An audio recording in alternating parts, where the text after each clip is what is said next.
Assalamualaikum warahmatullahi wabarakatuh. Salam sejahtera bagi kita semua.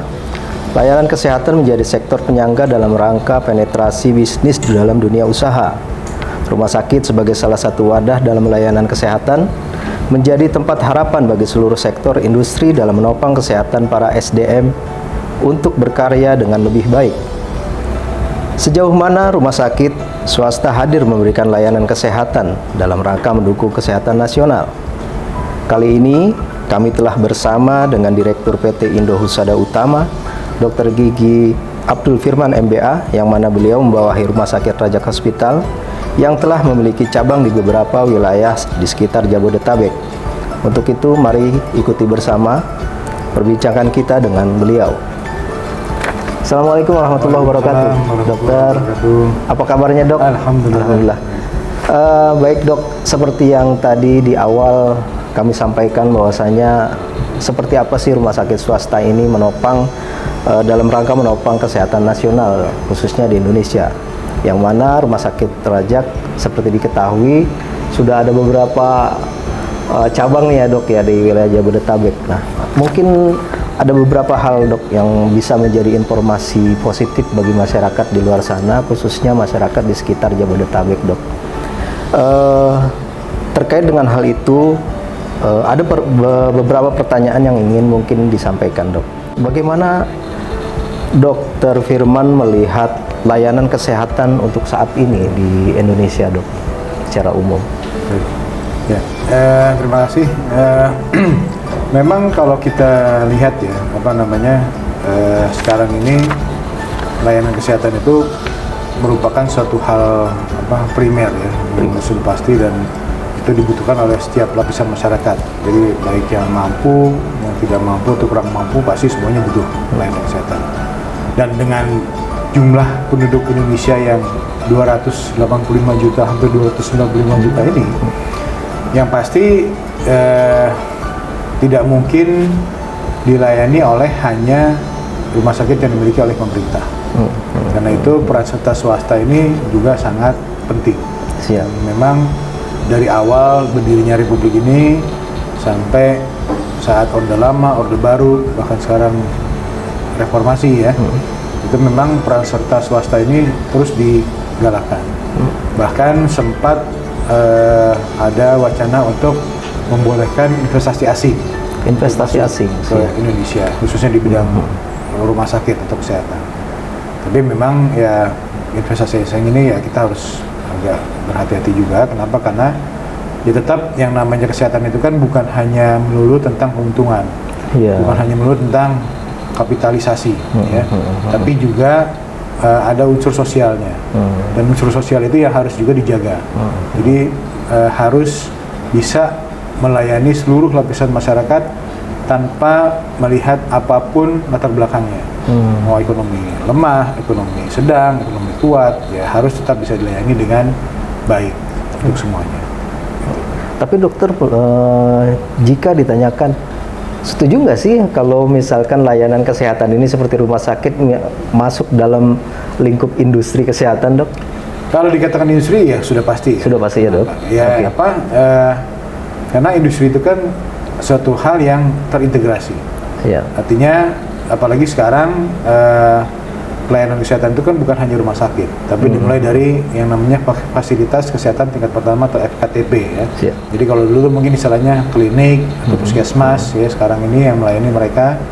Atau bahkan mungkin dari zaman dulu ada dokter praktek, ada mantri ya, ada bidan praktek mandiri. Sekarang ada bisa juga perawat praktek mandiri yang notabene sebenarnya itu memang ditujukan untuk supaya bisa lebih meratakan pelayanan kesehatan ke seluruh lapisan masyarakat dimanapun di seluruh wilayah Indonesia ini yang sangat luas. Dok, penopang kesehatan nasional, kalau dari kacamata dokter sendiri, sejauh mana sih rumah sakit itu hadir terkait dengan menopang itu dok? Iya, yang pasti salah satu fungsi rumah sakit kan adalah kuratif ya, untuk menyembuhkan. Jadi kalau sudah terjadi penyakit, itu baru datang ke rumah sakit setelah misalnya dia tidak bisa atau pasien itu tidak bisa ditangani lagi di klinik atau di fasilitas kesehatan tingkat pertama. Dan fungsi kuratif ini yang masih sekarang ini yang jadi apa namanya istilahnya top of mind-nya lah orang Indonesia itu kalau sakit ke rumah sakit atau ke dokter atau ke klinik. Padahal nanti ke depan itu juga harusnya fungsi pencegahan, kemudian fungsi promotif itu juga harus bisa dilaksanakan oleh rumah sakit. Terutama khususnya kasus-kasus yang seperti misalnya kalau kita lihat nih sekarang baru-baru aja ini kan terjadi banyak kasus demam berdarah. Harusnya kan demam berdarah itu bisa bisa dicegah.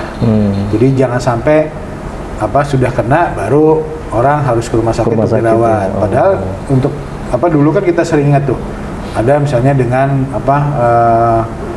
3M. 3M itu kan menutup, menguras, ya kan, membersihkan ya untuk tempat-tempat atau wadah-wadah air bersih ya. Kemudian juga dulu sering ada fogging ya. Atau juga dengan misalnya dengan memberikan bubuk abate. Ya, seperti itu. Nah, itu kan juga bisa dilakukan oleh kader-kader yang ada di masyarakat sendiri masyarakat dibina oleh misalnya rumah sakit di sekitarnya gitu. Jadi bisa membantu juga bagi masyarakat yang butuh dibimbing lah seperti apa gitu ya. Itu baru misalnya DBD. Kemudian yang sekarang juga lagi lagi hangat juga kan masalah stunting ya. Itu kan masalah gizi itu kan harusnya apalagi nanti dengan program presiden yang baru ini kan katanya ada makan siang gratis kan. Itu kan salah satu tujuannya adalah supaya anak-anak itu tidak mengalami kekurangan gizi ya kan. Nah ini kan juga harus disupervisi. Artinya jangan hanya orang dikasih makan seadanya aja atau sekenyangnya aja. Yang penting kan kadar gizinya itu seperti apa. Nah inilah peran serta rumah sakit, peran serta institusi kesehatan yang notabene juga mengerti tentang masalah itu yang harusnya lebih digalakan lagi. Jadi tidak perlu mikir jauh-jauh ya dok. Kita mengelola lingkungan sekitar dulu ya. Mungkin seperti di sini di Salemba bisa kerjasama langsung dengan Rumah Sakit Raja Hospital gitu ya dok, terkait dengan kolaborasi tadi ya. Baik dokter, seperti diketahui kan dok, kita tidak menutup diri bahwasanya masyarakat di Indonesia sendiri banyak nih yang kalau dibilang gimana ya dok, mereka berobat ke luar negeri, bla bla dan lain sebagainya dengan alasan yang kita sendiri kalau kita melihat bicara mumpuni dan tidak mumpuni, dokter-dokter di tanah air cukup mumpuni dok. Nah ini bagaimana dokter melihat persaingan nih antar kita bicara di lingkup di ASEAN ini aja dok dulu. Nah dokter bagaimana? Ya itu sekali lagi itu butuh peran serta pemerintah juga ya dalam ini negara ya untuk bisa mendukung peran serta swasta ini dalam negeri sendiri. Jadi yang sekarang terjadi ini kan banyak alat-alat kesehatan, kemudian obat itu dibebani pajak yang terlalu tinggi. Ambil contoh alat kesehatan. Itu beberapa alat kesehatan itu dikenai pajak barang mewah. Padahal itu kan bukan barang mewah. Kebutuhan ya dok. Kebutuhan. Sekarang mana ada orang dia bangga misalnya berdiri di depan alat MRI, ada orang flexing ngeliatin dia punya CT scan kan enggak gitu ya. Jadi itu kan bukan suatu kemewahan gitu. Itu suatu keniscayaan istilahnya. Itu suatu yang harus dimiliki oleh sebuah rumah sakit yang bagus untuk bisa memberikan mendiagnosa pasien itu dengan lebih teliti lagi gitu. Kalau alat itu dihargai mahal, dipajakin mahal, otomatis akhirnya rumah sakit itu men-charge ke pasiennya juga mahal, mengenakan harga pelayanan juga jadi lebih mahal. Nah kalau udah lebih mahal, akhirnya orang mikir kan, kayaknya di negara tetangga tuh harganya cuma segini, kok lebih murah ya? Jadi coba deh ke sana gitu. Apalagi banyak misalnya ternyata di luar negeri itu dokter-dokternya itu lebih komunikatif. Nah itu juga jadi masalah di kita. Banyak dokter itu yang kalau di sini karena kebanyakan pasien mungkin gitu ya, atau ruang prakteknya nggak nyaman atau ruang ininya nggak nyaman, akhirnya ketemu pasien cuma ya udah sekenanya aja, ngobrol sebentar, kasih obat, kasih resep udah. Padahal di luar negeri mungkin dia bisa ngobrol sama dokternya, bisa nanya. As simple as dia kirim WA langsung dijawab saat itu juga, itu udah suatu nilai tambah. Nah ini yang di kita ini mungkin masih kurang di situ. Yang di kita ini mungkin how to communicate with patients itu yang kadang-kadang dokter itu yang harus diberikan pendidikan lagi. Mungkin di fakultas kedokteran gigi, mungkin ilmu komunikasi itu harus juga diberikan gitu. Jadi bukan hanya bukan hanya pendidikan tentang kedokterannya, tapi bagaimana dia mengkomunikasikan penyakit kalau kita lihat ya saya pernah lihat di YouTube itu ada iklan rumah sakit yang di Amerika tuh yang terkenal Mayo Clinic kalau nggak salah.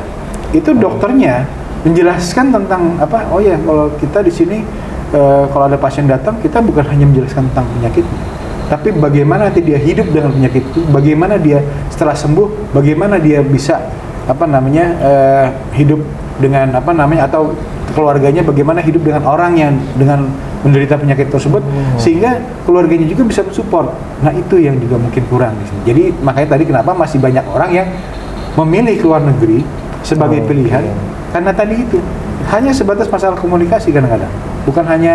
Bukan karena dokternya lebih canggih atau enggak. Mungkin secara pengobatan, secara ilmu sama.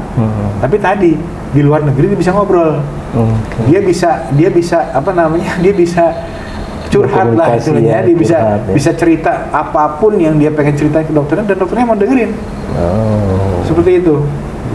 Jadi kalau dokter melihat juga sebenarnya dokter kita bisa ya dok untuk berkomunikasi ya? Harusnya bisa. Ya kalau kita lihat kan sekarang juga banyak dokter yang jadi YouTuber kan. Iya. Itu bisa ngomong gitu loh. Ternyata ya kan? Bisa ya dok. Iya kan? Harusnya bisa. Gitu. Harusnya bisa ya. Apalagi anak-anak sekarang kan generasi yang umur 30 tahun ke bawah ini kan yang sudah terbiasa dengan dunia digital, ya kan, dia udah biasa lah mungkin berkomunikasi dengan bahasa digital atau bahasa yang lebih ini udah biasa gitu. Mungkin yang dokter-dokter yang generasi lama lah yang agak sulit gitu. Tapi kalau yang baru-baru yang muda-muda harusnya dia bisa lebih komunikatif lagi gitu, karena dia sudah biasa berkomunikasi kan. Jadi ini salah satu memaksimalkan potensi juga ya dok. Betul. Yang ada ya. Yeah. Nah kira-kira kalau dalam catatan dokter sendiri, apalagi dong dok kalau kita mau memperdalam potensi apa sih sendiri yang harus tenaga-tenaga kesehatan di tanah air itu dimiliki gitu dok, kalau dari kacamata dokter Firman? Jadi gini, orang Indonesia ini kan terkenal dengan keramahannya kan. Ramah tamahnya itu kan itu suatu hal yang tidak dimiliki dengan negara lain ya. Makanya kenapa banyak negara lain tuh pengen perawat tuh dari Indonesia. Kenapa? Karena dia merasa orang Indonesia ini lebih care. Ambil contoh Jepang itu setiap tahun minta perawat dari kita tuh cukup banyak. Kenapa? Karena orang-orang Jepang nyaman dengan orang-orang Indonesia gitu. Yang kalau bicara itu nggak pernah meninggikan suara, nggak pernah yang bentak-bentak, nggak pernah yang melawan gitu ya. Jadi mereka tuh senang gitu dengan yang seperti itu. Apalagi banyak misalnya perawat-perawat juga yang senang merawat orang tua, karena dia kayak merawat orang tuanya sendiri misalnya gitu. Nah itu kan suatu potensi juga gitu. Nah itu yang harusnya. Jadi kalau kita mau bersaing misalnya dengan rumah sakit di luar gitu, ya kita promosiinnya itu gitu loh, bahwa kita hospitality kita jauh lebih baik, jauh lebih unggul dibanding rumah sakit lain di luar negeri. Itu kalau yang mau diunggulkan. Di samping juga nih banyak lah sebenarnya yang bisa diunggulkan di Indonesia itu. Ambil contoh lagi jamu. Siap dok. Chinese bisa bikin traditional Chinese medicine. Kenapa kita enggak? Kenapa kita nggak bikin Indonesian Chinese, ada Indonesian traditional medicine? Ya kan? Kita buat itu. Jadi jamu itu betul-betul dikemas dengan baik. Ya kan kalau kita lihat kan yang tolak angin aja udah diekspor. Iya ya kan? Dan orang luar negeri banyak yang bisa menerima itu dan mereka merasa terbantu juga. Nah kalau mereka tahu bahwa itu asalnya dari Indonesia dan bisa dikembangkan di Indonesia, why not? Kenapa enggak? Gitu. Kok negara Cina bisa tuh mengembangkan itu akupunktur? Ya kan dulu kan di Cina ngembanginnya. Sekarang Amerika juga pakai, negara-negara maju juga pakai gitu. Ada semua ya, dok ya. Jadi itu yang bisa kita kembangkan juga, salah satunya juga itu gitu. Ya kalau bicara sumber daya, kita nggak cuma di alam aja. Betul. Alam, sumber daya manusia kita, kalau bicara tradisi juga sejak nenek moyang ya dok ya. Betul. Itu bisa dieksplorasi. Kalau kita lihat tumbuhan di Indonesia ini kan hampir semua jenis spesies tanaman itu kan ada di Indonesia. Dan kita nggak tahu, jangan-jangan ada obat kanker yang asalnya dari tanaman yang belum ada penelitiannya gitu. Ya kan? Saking banyaknya iya, ya, Dok, saking ya? banyaknya gitu. Ya kan, Potensi, ya. ya di agama juga dijelaskan Allah itu pasti kalau ngasih masalah pasti ngasih solusinya Solusi, juga, ya. iya kan? Siap. Kalau ngasih penyakit obatnya juga ikut itu sebenarnya. Cuma ini obatnya aja yang kadang belum ketemu ya. kan? Itu. Siap, Dok. Oke, setuju. Oke, Dok, masuk ke dalam ranah Rajak Hospital sendiri nih, Dok. Bicara layanan, Dok. Nih upaya apa sih yang harus dilakukan oleh sebuah rumah sakit yang mengambil contoh dari Rajak Hospital, Dok, untuk memberikan layanan penuh gitu kepada masyarakat? Seperti apa, Dok? Ya, jadi ya sama lah tadi filosofinya seperti tadi ya, bahwa pendiri rumah sakit ini Dr. Haji Abdul Rajak rahimahullah itu memang awal mendirikan rumah sakit ini tujuannya adalah untuk membantu masyarakat yang membutuhkan pertolongan kesehatan. Karena beliau sendiri sebagai seorang dokter kebidanan, ya harusnya dengan hanya menjadi dokter kebidanan aja itu udah bisa, istilahnya kalau membuat dirinya makmur sih udah cukup lah. Gitu ya. Tapi beliau nggak mau, dia punya idealisme yang beliau tuh pengen membuat rumah sakit, pengen membuat sesuatu yang bisa bermanfaat bagi orang lain. Nah itu yang kenapa sekarang ini semangat itu yang terus kita bawa. Jadi makanya dalam kita memberikan layanan kepada pasien juga itu yang harus selalu kita tekankan kepada tenaga kesehatan di rumah sakit. Gitu. Dok, bagaimana pandangan dokter sendiri, Dok, dengan pemerintah nih untuk mendukung kesehatan nasional? Tadi juga dokter sudah menyampaikan ada regulasi yang perlu dibenahi dan lain sebagainya, Dok. Nah, dari regulasi itu sendiri, sisi infrastruktur perlu nggak, Dok, ada di pembenahan, Dok? Kalau infrastruktur ya tadi ya, artinya masalah peralatan seperti itu ya. Pembenahan di bidang perpajakan aja. Kalau sudah dibenahi, itu bisa dibenahin, paling tidak bisa mengurangi kos, ya kan? Karena ya untuk rumah sakit swasta ya kos kontrol itu paling penting ya. Apalagi kalau kita tahu sekarang tarif BPJS itu dari tahun 2010 sampai sekarang belum ada perkembangan. Jadi tarifnya tetap aja segitu udah 14 tahun gitu kan. Jadi rumah sakit swasta ini harus berpikir keras kan, harus bisa harus bisa menghitung, mengolah dengan baik, dengan dana yang ada, ya harus bisa survive dan bahkan harus bisa berkembang. Gitu. Siap. Ada strategi khusus nggak sih, Dok, buat Rajak Hospital? Kalau tadi dokter juga menyampaikan kan, rumah sakit swasta ini harus mengolah, manajemen dengan strategi yang cukup baik. Ya pasti strategi itu ya umum lah, strategi manajemen pada umumnya. Yang pasti kita meningkatkan revenue tapi juga bisa menekan cost gitu kan, dengan mengefisiensikan cost-cost yang ada, sehingga ya tadi pada intinya ujungnya itu harus pelayanan itu tidak boleh terganggu, pelayanan itu tidak boleh distraksi karena tadi biaya yang meningkat, sementara pendapatan dari layanan itu ya nggak meningkatnya, nggak signifikan gitu. Jadi itulah yang strateginya itu tadi, gimana kita bisa menambah penghasilan, menambah ini tanpa harus meningkatkan atau menambah atau menaikkan tarif terlalu tinggi ya. Jadi ya kita harus juga bisa menyesuaikan dengan kondisi masyarakat juga. Jadi itu strateginya itu kita harus benar-benar bisa berhitung gitu ya. Ini gimana nih kalau kita naikin nanti apa nih dampaknya gitu. Memberatkan masyarakat tidak gitu ya, Dok. Sementara kan kita juga punya karyawan yang harus digaji gitu kan. Gaji nggak mungkin dari pemerintah, gajinya dari sendiri kan swasta gitu ya. Itu. Jadi seperti itu sih strateginya. Tapi dokter, kita kan tahu bahwasanya sejak tahun 2014, kalau saya tidak salah mencatat, Indonesia sudah masuk dalam kategori negara industri nih, Dok. Nah, kalau dokter sendiri terkait dengan layanan kesehatan, layanan rumah sakit gitu, potensi kedepannya itu seperti apa sih, Dok? Kalau dari gambaran dokter? Ya kalau kita lihat jumlah penduduk. Terus kemudian pertambahan jumlah penduduk juga. Artinya potensi itu Indonesia masih sangat luas, masih sangat besar sekali potensinya. Ditambah lagi ya kita dengan tingkat perekonomian yang diharapkan juga semakin membaik kan, artinya kemampuan atau daya beli masyarakat untuk membayar itu kan akan jauh lebih baik. Nah itu yang jadi potensi itu masih terus masih akan bertumbuh ya, bertumbuh, betul ya. Nah, Dok, mungkin terakhir, Dok, bisa disampaikan dokter harapan dari dokter sendiri, Dokter Firman, terkait dengan pertumbuhan rumah sakit di sektor swasta nih, Ya. yang tadi kan kita bicaranya mereka kan menghidupi sendiri. Gitu. Betul. Kalau mereka tidak pintar-pintar memanajemen pengelolaan, Ya.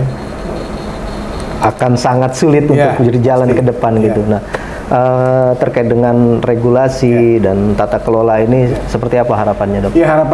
Harapan kami terutama ya tadi pemerintah sebagai regulator gitu ya harus bisa juga mengerti kondisi bahwa di pihak kami ini ya butuh dukungan gitu ya. Terutama tadi aturan-aturan mengenai perpajakan, mengenai peraturan penyediaan bahan-bahan logistik, kemudian bahan-bahan obat-obatan dan sebagainya. Jadi saya pernah diskusi dengan satu farmasi gitu ya. Saya tanya gitu, memang bahan baku obat sekarang gimana? Wah, lebih gampang impor, Dok, ketimbang produksi sendiri gitu kan. Jadi ya memang ya kalau kita lihat gitu ya, di negara Tiongkok gitu ya, itu kan mereka itu sekali produksi itu mungkin bisa memenuhi atau bisa menjual ke seluruh negara di dunia gitu kan. Artinya mungkin dengan harga dia 1/5 dari harga di sini, dia sudah bisa untung. Nah sementara kalau di sini ya jadi 5 kali lipat. Karena buat pengelolaan di sini aja gitu ya, Dok, ya. Itu yang mungkin akhirnya beberapa industri itu ya agak tersendat atau agak ya akhirnya jadi mati gitu ya. Karena tadi lebih murah impor ketimbang harus membuat sendiri di sini. Karena ya tadi kalau impor harganya 1/5. Dia masukin oke lah, dengan pajak segala macam naik jadi tetap aja setengahnya harga yang kalau diproduksi di sini dengan segala macam jauh biaya. sekali ya, Nah itu. Jadi saya udah bicara tuh sama orang farmasi juga rata-rata seperti itu gitu. Jadi mereka bilang bahwa ya memang, Dok, lebih efektif impor ya. Impor gitu. Tapi ya tadi begitu impor dicegat oleh banyak aturan itu ya, aturan yang ini, padahal kan itu untuk kepentingan kesehatan juga masyarakat ya. Untuk masyarakat juga gitu loh, bukan untuk kemewahan kan, bukan untuk sesuatu yang bisa dijadikan barang atau yang bisa ya tadi saya bilang bisa orang mencari untung sendiri kan? gitu ya, Dok. Orang kan nggak mungkin flexing bawa obat kan gitu. Nah, lucu juga ya, flexing gitu, foto di belakangnya MRI ada Scorpio gitu. MRI ya. Lucu juga, bukan bicara Ferrari lagi. Iya kan lucu kalau itu orang mewah soalnya itu. Baik, Dok. Tapi Dok, tambah sedikit, Dok. Setuju nggak, Dok, kalau misalkan bicara tadi obat, mungkin ada investor masuk ke sini nantinya obat akan lebih murah, kira-kira dokter pandangannya gimana? Ya pasti setuju lah kalau untuk kepentingan masyarakat dan kepentingan juga rumah sakit bisa memberikan lebih ini lagi untuk masyarakat yang tadi butuh, kenapa enggak gitu. Arah hilirisasi ini tadi ya, Dok, ya, mungkin ya. Iya. Ada pabrik di sini. Ada pabrik di gitu sini, kemudian juga dan yang pasti tadi harusnya bukan hanya pabrik mencetaknya, tapi bahan bakunya yang penting. Oke. Padahal tadi saya bilang kan, mungkin kita nggak usah bersaing di obat-obatan yang menggunakan bahan baku kimia. Karena industri kimia di Indonesia ini, terutama industri kimia dasar Indonesia, memang tidak dirancang untuk obat. Saya udah tanya tuh. Jadi yang mereka buat itu rata-rata untuk manufaktur, untuk pabrik gitu ya, untuk pabrik-pabrik industri industri tekstil, tekstil atau apa gitu. Nah itu untuk itu. Tapi untuk obat spek atau grade medical itu nggak ada ke situ.